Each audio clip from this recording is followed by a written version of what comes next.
Maura Murray was born on May 4, 1982 in Hanson, Massachusetts. Her parents are Lori and Fred Murray. When Maura was 6 years old, her parents got divorced and she decided to live with her mother. From a young age, she did really well in athletics. She graduated from Whitman-Hanson Regional High School and was accepted into the United States Military Academy in West Point, New York, where she studied chemical engineering for 3 semesters. During the 3 semesters, Maura had stolen makeup from a commissary. She soon after decided to transfer to the University of Massachusetts Amherst to study nursing.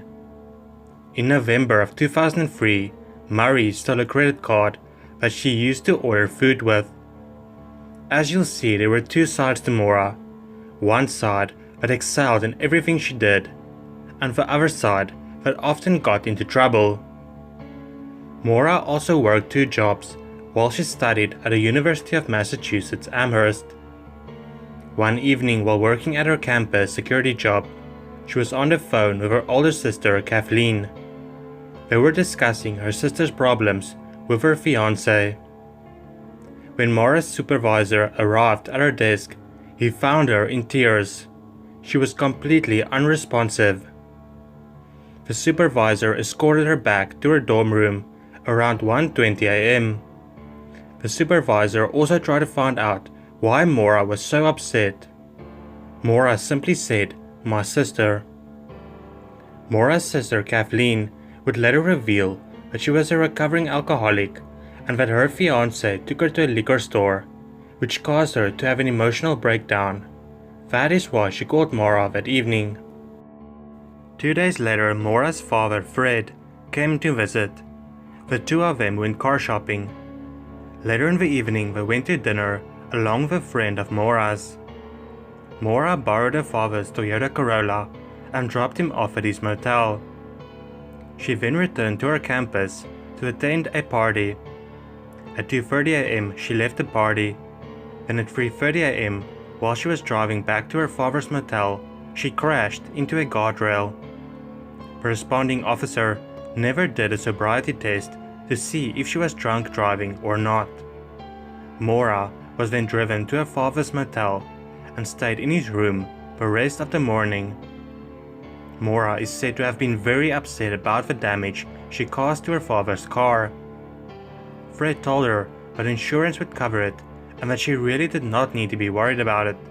However, she remained very upset. He rented a car, dropped Maura off at her university, and drove back to his home in Connecticut.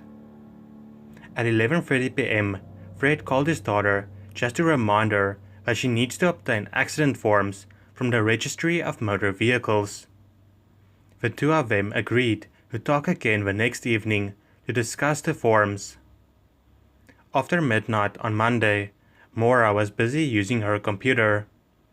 She was looking up directions to the Berkshires and Burlington, Vermont.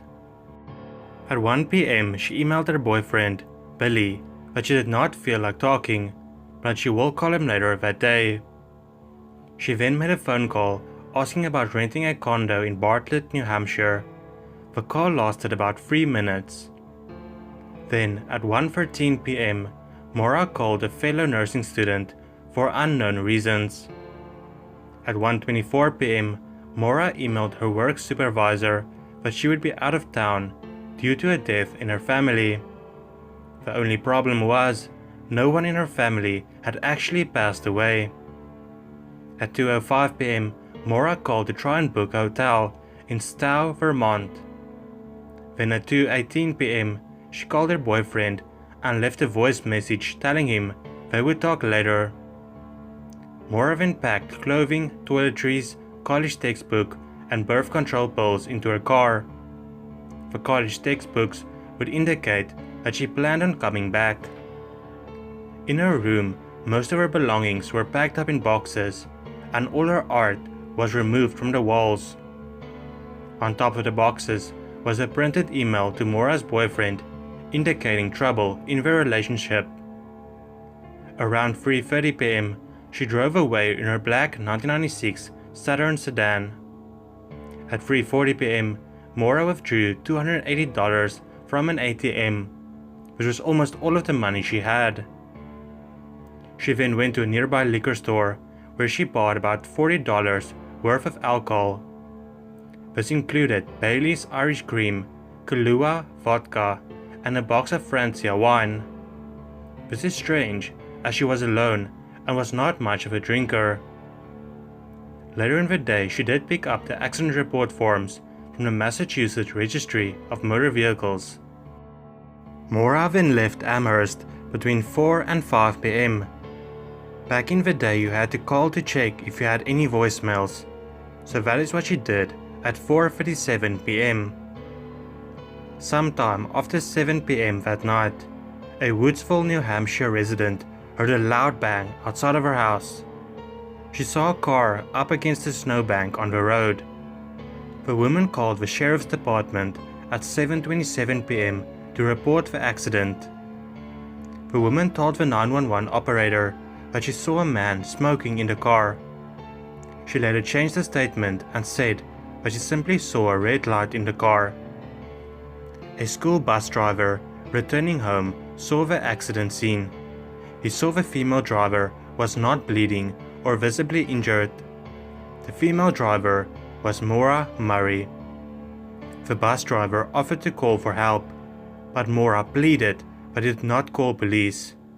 She assured him that she already called AAA. The bus driver knew, however, that it could not be, since there were no signal in the mountains. He then went home to call the police.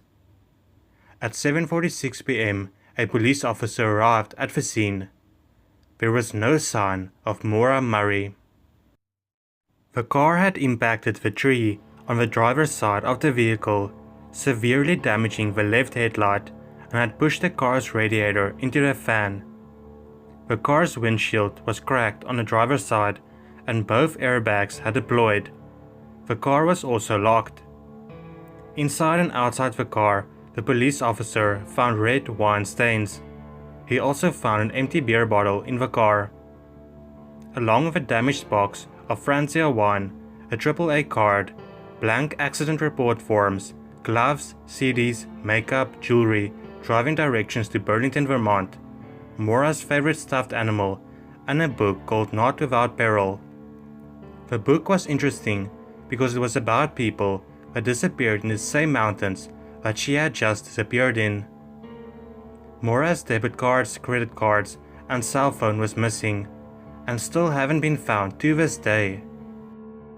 Between 8 to 8:30 p.m., a contractor returning home from Franconia saw a young person moving quickly on foot about 4 to 5 miles or 6 to 8 kilometers east of where Maura's vehicle was discovered.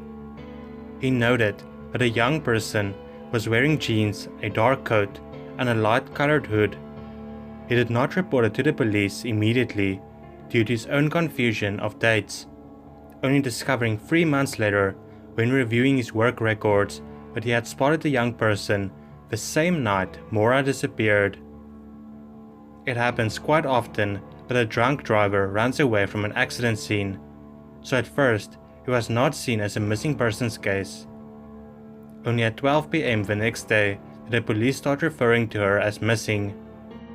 At 12:36 p.m., a "Be on the lookout for" report for Maura was issued. At 3:20 p.m., a voicemail was left on Fred Murray's home answering machine to inform him that Maura's car had been found abandoned. He was not home, however, and did not receive his message. At 5 p.m., Maura's older sister called Fred to tell him that Maura was missing. At 8 a.m. the next day, the Murrays joined the search for Maura. A police dog tracked the scent from one of Maura's gloves 100 yards east from where the vehicle was discovered. The police then believed that she left the area in another car. Fred Murray was infuriated when he found out that they used the glove, because Maura only recently got the gloves and was unknown if she ever wore them. He could have given them something else that she used often. Maura's boyfriend Billy and his family decided to fly in to help search as well.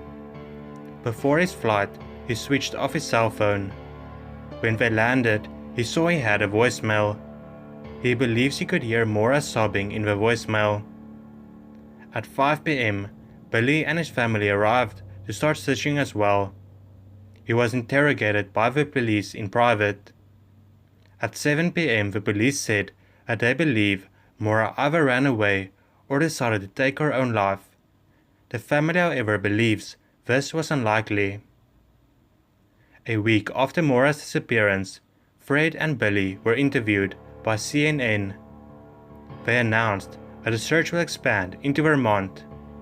They were disappointed to find out that the police in Vermont had not been informed of the disappearance. Maura's older sister discovered a ripped white pair of women's underwear lying in the snow on a secluded trail near French Pond Road, but DNA tests found that the underwear did not belong to Maura. In early 2012, observers of the Maura Murray disappearance began taking note of a YouTube user named Mr. 112 Dirtbag. In his videos, there were cryptic clues that some believed was involved with Maura's disappearance.